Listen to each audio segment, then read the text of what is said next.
Very good morning to one and all, and once again welcome to economics class. In this class we are going to talk about the upcoming points from the chapter number 2. So I request you please focus to the presentation. Next, chapter number 2, people as a resource. The peoples are called as resource, and why the peoples are called as a resource we already studied in the previous part. This is the revision part, right? So in that again we are revising all the chapters because as per your need and as per your demand I am revising. Topic number 5. Now we are on the topic number 5. Quality of population and education. These 2 points we are going to discuss today, that is the 7th January 2021. I request you please focus this because this chapter is very important, which is going to be part and parcel for your annual examination. Next, moving further. People as a resource. In that, already we had seen the chapter why the people are called as a resource. The chapter people as a resource is an effort to explain population as an asset for economy rather than a liability. And population will become a human capital when there is investment in the form of education, training, medical care and next, here I studied about medical care, I studied about the education and training. So in that, in the quality of population, first we are going to see about the education. How education is playing a very important and a vital role in the quality of population. So, moving further to the topic. First, the quality of population depends upon the literacy rate, health of the person indicated by the life expectancy, skill formation acquired by the people of the country. So, the first paragraph is speaking about the formation of human capital and the investment made in the form of education and the medical field and training. Next, the quality of the population is depending on literacy rate. Here we are focusing toward the education and how it is going to be. With the help of literacy rate we can understand the education rate. The health of the person, how we can understand about the health of the people of our country is very good with the help of life expectancy ratio. The next, skill formation can be acquired by the people of the country. Next, moving further to see about the quality of population, which is deciding the ultimately the growth rate of the country. Literate and healthy population are the asset of the country. So here we are seeing about the health as well as the literacy, right? Literacy rate and the health, which is forming our population as a good asset. Next, moving further, education. So here we are again moving in a flashback, and the flashback is speaking about the story of Sakal. Next, we will see the few points related to Sakal's education.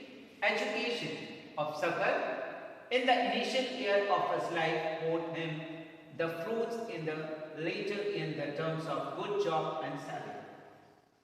We saw the education was an important and the major factor which helps the Sakal's growth. It opened in a new horizon for him and provided aspiration and developed value of the life. Not only for Sakal, education contributes toward the growth of the society also. Here we are seeing how the education plays a very important role in the forming a human capital by the story of Sakal. You remember the story of Sakal and Vilas, right? The story of Sakal and Vilas already we had seen in the textbook. This story, the story of Sakal, right? And on the next page, the story of Vilas, this image, okay, and the story of Vilas. Next, enhance the national income cultural richness and increase in the efficiency. Then of governance. There is a provision made for providing universal access, return and the quality of elementary education. Next, we are going to see about the peoples who are gaining the education and breaking the barriers of the old tradition and moving into the new. Right? Next, with the help of education, how the people can be capable to earn their livelihood, increase the standard of living and so on. Here we will see once again this one. There is a provision made for providing universal access, nutrition, quality in elementary education, which we are going to see about in Sarva Shiksha Abhiyan. Emphasis on girls' education, and there is also establishment of the pace setting of school like NVS, that means Navodaya Vidyalaya Samitis, in each district. In that the rural areas peoples can access to a good education system. Next, vocational streams. We are going to see the vocational streams.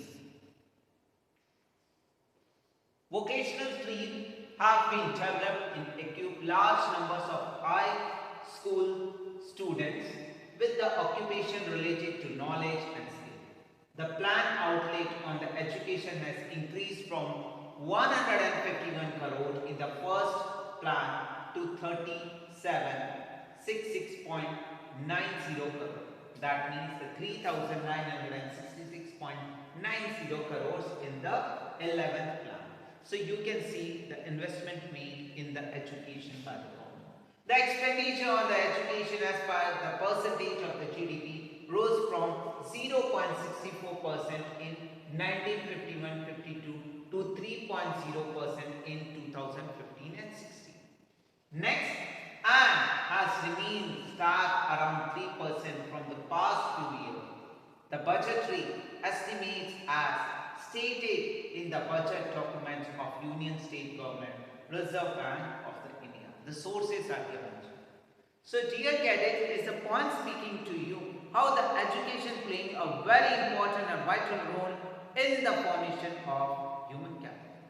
How the quality of the population is judged. So first we are taking the point of education and seeing the literacy rate. In that we are going to discuss about the tables also which focus and explain you about the literacy ratio, education, dropouts, college, university, teachers and so on. Next, the expenditure on education as per the percentage of GDP has declined to 2.7% in 2017-18. The literacy rate have been increased from 18% in 1951 to 74 in 2010 to 11. You can see from the 18% to the 74% in 2011 data. These are the facts and figures are placed here in the textbook. You can go by. So literacy is not only a right, it is also needed to the lives if the citizens are to perform their duties and enjoy their rights properly. However, a vast difference in the notice across the different sections in the population. Here we are seeing about to have our right, we should perform our duties also. Literacy among the males is nearly 16.6%. Here we are going to see the comparison of literacy rate among the men and women. So first we are seeing the female 16.6%. Higher than the female, and it's about 16.1% higher in urban area as compared to the rural area. So in 2011 literacy rates varied from 94% in Kerala to 62% in Bihar.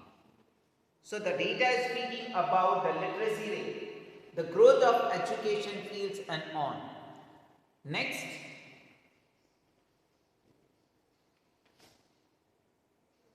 here the primary school system has expanded to over 8.41 lakh in 2015. 15-16. Unfortunately, this huge expansion of the schools has been diluted by the poor quality of schooling and high dropout rate. So here we are focusing about the dropout. Dropout means the children are leaving the school, they are not attending. So for that purpose, what the government has taken the necessary step. So in the upcoming points, we are going to discuss about the Sarva Shiksha Abhiyan midday meal scheme, so that the child can come to the school, have the stomach to be full and ready for the education, and parents will also satisfied with this. So Sarva Shiksha Abhiyan is a significant step towards providing elementary education to all. So from the age of 6 to 14 years by 2010. It is a time-bound initiative of the central government in a partnership with the state and the local government and the community of achieving the goal of universalization of elementary education. That is their Sarva Shiksha Abhiyan. In your locality, you had seen one pencil will be there and a girl and boy sitting on that, and it is written Sarva Shiksha Abhiyan. In that, it's very important point, from the 6 to 14 years of the age of the people, they are going to have the free elementary education. Please make a note of it. Every year there is a 3 marks question on Sarva Shiksha Abhiyan.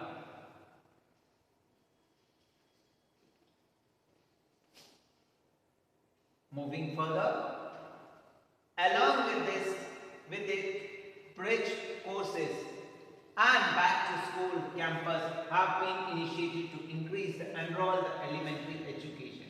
In that, what are this? Midday scheme, right? Midday meal, the scheme has been implemented so that the dropout, the school and the children, the student, the school and the student. So the bridge was here, so that was broken. So students started to drop out. To implement them, why they are running away from the school? Because they don't have a pallet of food to eat, right? So in search of food they are going. So the government planned the midday meal. So midday meal will be there, so it's become the bridge, so the student can come and have the food and have the study in the school. Midday meal scheme has been implemented to encourage attendance. Remember, attendance, so the student cannot drop out from it, and retain of the children and improve their nutritional status also. These policies could add to the literacy rate to be higher in India, and the population is going to be good. The 12th plan enrolled to raise the country's gross enrollment ratio. That's a short form is GER. In higher education in the age group of 18 to 23 years to 25.2% by the 17 and 18. So by the 2017 and 18, the percentage was this. And to reach the target of 30% by 2021, which would be broadly in the line with world average. The strategies focuses on increasing access quality, adaptation of state-specific curriculum, modification, vocationalization and networking on the use of information technology, that means IT. Next, we are seeing the high level of the education and how government is implementing good things in that. The plan also focuses on the distance education of formal and non-formal distance and IT education institution. Over the past 50 years, what we are seeing, there has been a significant growth in the number of the university and institution of higher learning, specialization and area. So number of the university has been increased. Let us read the table to see the increase in the number of the college, university, enrollment of the student and recruitment of the teacher from 1951 to 2015 and 16. So here we are going to see that. Please see the table. The table is focusing what?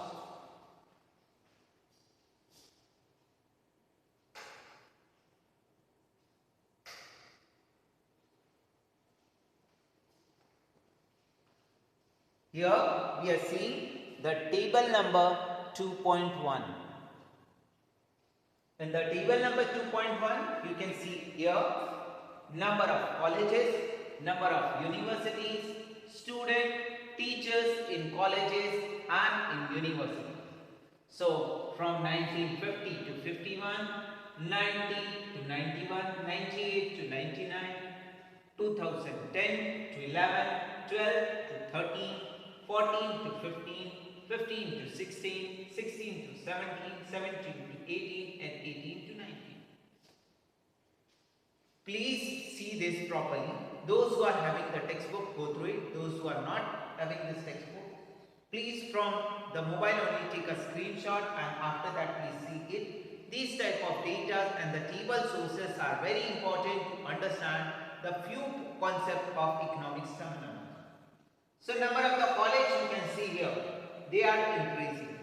So number of the universities, they are increasing. Number of the students, they are also increasing. Here data are understood.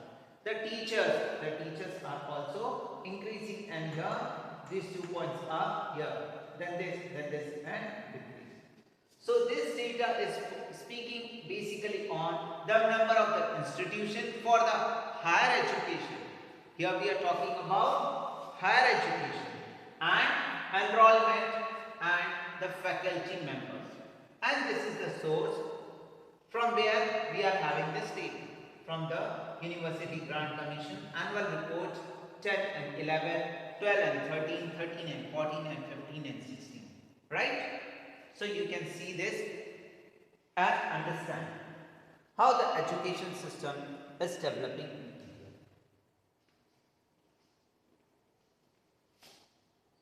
Next, let's discuss this. So few points are here and on the basis of that we are going to understand the few questions here. Point number 1. Discuss this table in the classroom and answer the following question. So what was the table? So this was the table, right? Question number 1. Is the increase in the number of the college educate to admit the increasing number of the student? So by seeing the table, you can get the answer no. Do you think we should have more number of university? So of course, all the people will think about more number of university. So the answer is yes. So 2 I did. So rest of the 2, that's for you.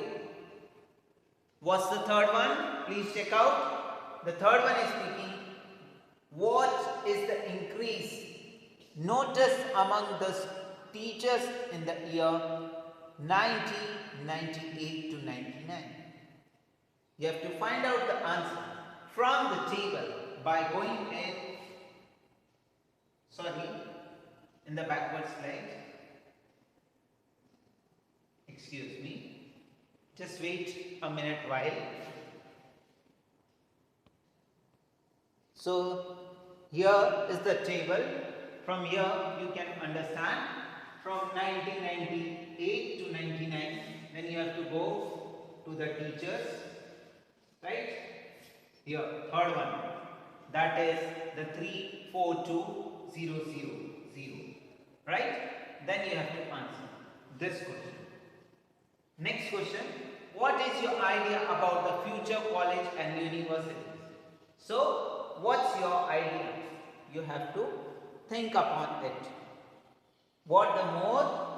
You want the more colleges and universities? That's an approximate answer I place here for you. More colleges and universities. Next. Question number 1, question number 2, question number 3 and question number 4 is on the basis of the table. So what was the table? This was the table. On the basis of this table, you have to read the table very carefully. After reading this table, what you have to do? You have to see the year, the number of the college, universities, students and teachers. So here the one question is here. 1998 to 99, we have to go for the teachers here. 3,42,000 here. So this one is the table, and plus 2-3 questions on the general basis that has been asked to you to understand about the education, right? And what were the questions over there? So what is the increase noticed among the teachers in the year 98 to 99? So to check out that, so you have to go in the this one, this and this you have to minus 1, and after that you will get in this year this many were there and in this year this many. Then subtract it and you will get the answer. Next, lastly, we are finishing here. I want to thank each and everyone. This is the revision part of the video. Please study properly. Every day I am going to revise it in a new form for you, and please understand it very properly. Thank you to each and everyone. Jai Hind.